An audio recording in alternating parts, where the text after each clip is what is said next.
So looking more broadly at Soviet Central Asian economics, you can see all these things that I've been talking about were going on all around the Soviet Union. But more specific to Soviet Central Asia was the cotton economy. From the beginning, you had this consolidation of Russian or Soviet rule, which meant that all spheres of life were affected to some extent um, by the center. And the Soviets developed really on the remnants of the Russian Empire. And so they pushed cotton. They collectivized the best land, and they really expanded the cotton industry much beyond where it was before. Cotton dependence continued to give peasants an increasing stake in their Soviet rulers.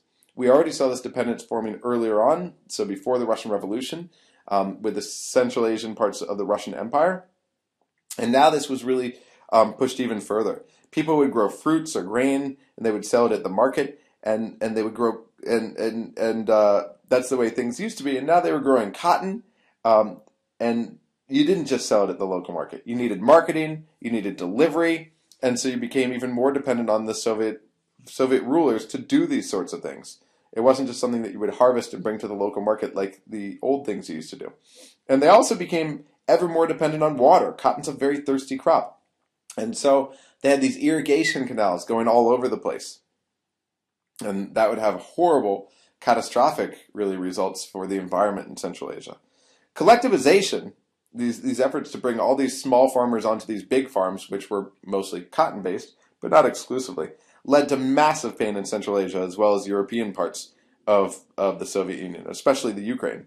You had attacks on what they called kulaks, these middle peasants, or I should say these rich peasants, but it also happened to middle peasants. The kulaks were these people who the Soviets said were these rich, fat farmers. But they attacked everyone. They would take land, they would kill people, they would exile people in order to take their land and push on collectivization.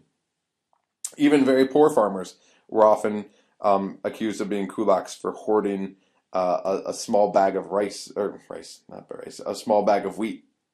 And then they were sent off into exile. And the result was that you had famine throughout the 1920s and early 1930s. And now again, in Central Asia, it was almost all focused on the cotton harvest. These weren't just, not everybody, this wasn't just for the farmers. Everybody was involved in the cotton harvest. All of life really focused on cotton. Cotton was called in Uzbek ok oltin, which means white gold. It was called white gold. So for several months, people wouldn't have school. All the students would go out, and they would have to go and they would work on cotton production. In other words, they would be harvesting cotton in horrible conditions, very unsanitary conditions. Sometimes people would pay bribes if they had the resources in order to get out of this. This still goes on today. This exact thing still goes on today, where they close down schools for months at a time, and people, if you have it, you pay a bribe to get out of this, but most of the time people go there.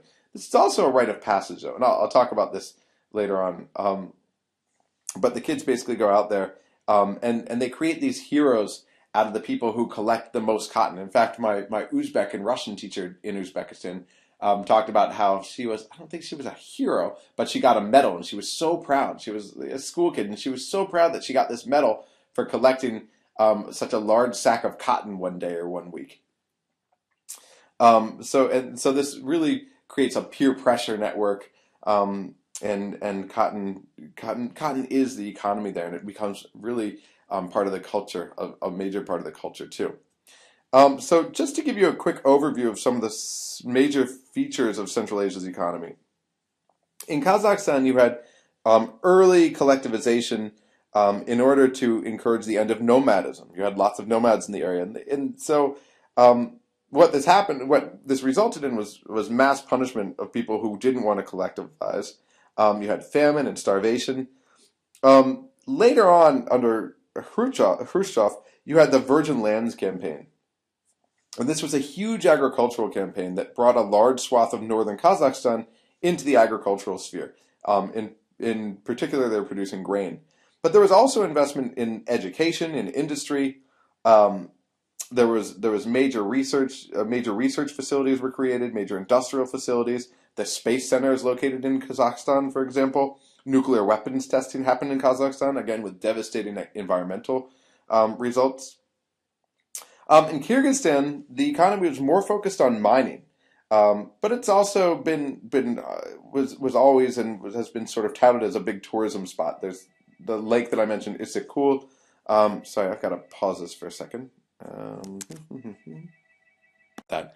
So Kyrgyzstan was you probably didn't even notice I had to go into the door. So Kyrgyzstan is big on mining. Tajikistan was sort of the hub of hydroelectric power. There's also a big aluminum plant there. There were low-tech cotton mills there as well, but most of the cotton was refined in Russia proper or other parts of the Soviet Union. Um, Tajikistan is and has always been primarily agricultural. About 43% of the people who are employed there are in agriculture. It's unusual in that they had a very strong national identity, which is it's ironic that it actually fell apart in the Civil War, given the strong national identity there compared to other places. After the You probably don't know about the Civil War. We'll get there. But in 1991, as the Soviet Union ended, Tajikistan was embroiled in a civil war, which again is strange because they did have a strong national identity. In Turkmenistan, you had huge natural gas resources, but under the Soviet Union, this wasn't particularly profitable for Turkmenistan. It was really a subsidy for the rest of the country. Finally, in Uzbekistan, you've got the largest economic resources. You've got gold, oil, gas, coal, uranium, but most of the industry is agricultural related, and obviously, again, cotton has always played a major role. So, if we want to talk about the legacy, I guess there's no slide for this, of the Soviet Union, so it looks nicer. Let me just put that back on so you don't have to look at my email messages. The legacy of the Soviet Union is an acceptance of corruption as really an essential feature to the economy, continues to live on today. It might even be a positive one. We'll talk about that later. It's the known unknown. I sound like Rumsfeld. The attitude towards politics as something above us, as untouchable, as the state being alien and not trustworthy, is also a legacy of the Soviet period, and perhaps the Russian period as well, preceding that. And then you also have very strong links to Russia, as in any post-colonial state, which I mentioned on the first day. Very cultural, very, very concrete cultural and very practical connections to Russia. The news every night, for example, in Uzbekistan, was the Russian news coming out of Moscow. Movies are translated into Russia. Trade, all these things are part of the legacy of the things that we've talked about today. So we'll end there, and then we'll go on to day 7 in a new slide.